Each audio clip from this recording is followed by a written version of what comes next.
Hello friends, धन निरंकार जी।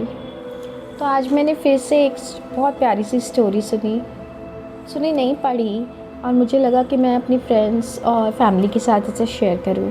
तो फिर से मैं आज ये वीडियो बना रही हूं आप सबके साथ एक अच्छी सी स्टोरी शेयर करने के लिए।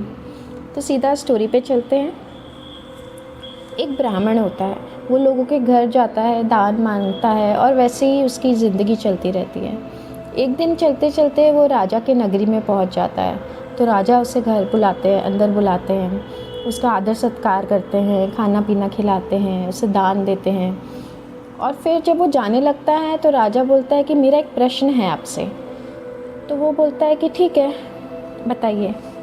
तो राजा पूछते, क्या तुम मुझे बता सकते हो कि ये परमात्मा कहाँ रहता है और वो किस ओर देखता है, और ये परमात्मा क्या कर सकता है। तो ब्राह्मण बहुत देर सोचता है, फिर वो राजा से कहता है कि मुझे इस प्रश्न के लिए थोड़ा सा वक्त चाहिए। क्या आप मुझे थोड़ा सा वक्त दोगे ताकि मैं अच्छे से आपको ये एक्सप्लेन कर सकूं। राजा कहता है कि ठीक है, मैं तुम्हें 1 महीने का वक्त देता हूँ, और उसके बाद तुम आके मुझे इनका जवाब देना। तो वो ब्राह्मण अपने घर चला जाता है। वो हर दिन सोचता था, चिंतित रहता था कि मुझे उसका जवाब देना है, जवाब देना है। वो बहुत सोचता रहता है। एक दिन उसका बेटा आता है और पूछता है, क्या बात है पिताजी, आप इतने टेंशन में क्यों हो। तो वो पूरी स्टोरी उसको बताता है और कहता है कि बस अब 2 दिन रह गए हैं और मुझे इसका जवाब राजा को देना है, और मुझे बहुत डर लग रहा है। तो उनका बेटा बोलता है कि ये जवाब मैं दूंगा राजा को, आप मुझे ले चलना। तो वो कहता है चलो ठीक है। जब दिन आता है जिस दिन उसे राजा के पास जाना है, वो अपने बेटे को साथ लेके जाता है, और वो कहता है राजा से कि ये जो आपने 3 सवाल पूछे थे, उसका जवाब मेरा बेटा देगा। राजा बोलता है ठीक है, कोई प्रॉब्लम नहीं है, मुझे तो आंसर से मतलब है, आप दो, आपका बेटा दे।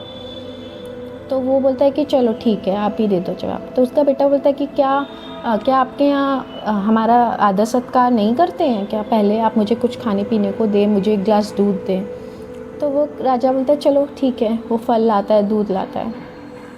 जैसे ही उस लड़के के हाथ में एक गिलास दूध जाता है, तो वो ऐसे दूध को ऐसे ऐसे से हिलाने लगता है, और कहता है कि आपके राज्य में लगता है कि दूध अच्छा नहीं मिलता है, ये दूध में तो मक्खन ही नहीं निकल रहा है।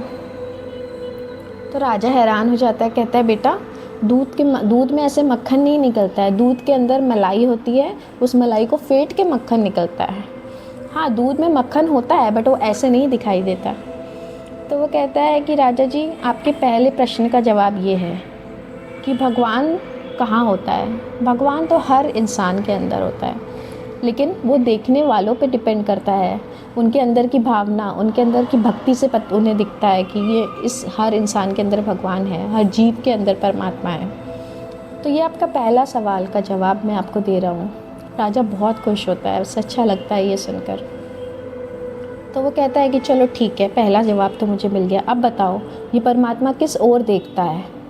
तो वो लड़का कहता है कि क्या आप मुझे एक मोमबत्ती ला के दे सकते हो। वो कहता है ठीक है। वो मोमबत्ती लाता है, उस मोमबत्ती को जलाता है, और पूछता है कि राजा, क्या आप बता सकते हो कि इस मोमबत्ती की रोशनी कहाँ तक जा रही है, किस डायरेक्शन में जा रही है।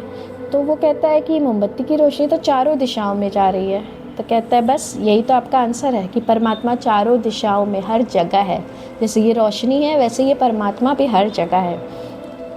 तो फिर राजा बहुत खुश होता है उससे, और कहता है कि चलो अब मेरा आखिरी सवाल कि ये परमात्मा क्या कर सकता है।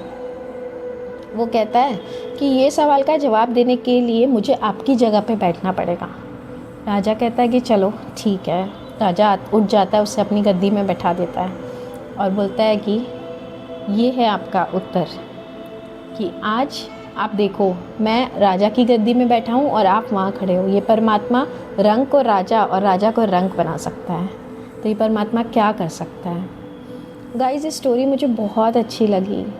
बहुत ही अच्छे से एक्सप्लेन किया गया कि परमात्मा हम सबके अंदर, सारे जीव, सारे इंसान के अंदर है।